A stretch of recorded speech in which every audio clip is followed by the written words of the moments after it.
Deploying FormKiQ into your Amazon Web Services account is quick and easy to do. We start this trip on our docs page at docs.formkiq.com. On the Quick Start page, we have a list of our one-click install links. Click on the AWS region you'd like to use. This will bring us to the CloudFormation console in your AWS account.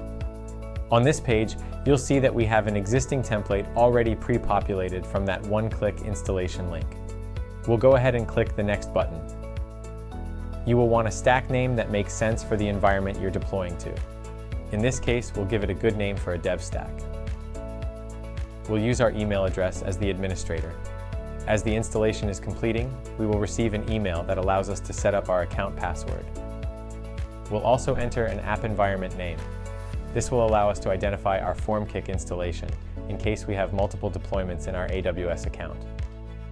We'll leave all the other settings as their default values and scroll to the bottom, and then we'll click Next. We'll scroll down to the bottom again, acknowledge these 3 checkboxes, and click Next. We then scroll down to the bottom one more time and click Submit. FormKiQ is now being installed. This process takes between 15 to 20 minutes. Let's skip ahead to when it completes. The FormKiQ installation has completed, as we can see from the CloudFormation stack status. If we check our email, we should see a message from FormKiQ. Clicking the link brings us to the FormKiQ console, where we can set up our admin password.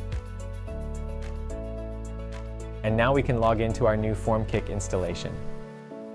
And that's it.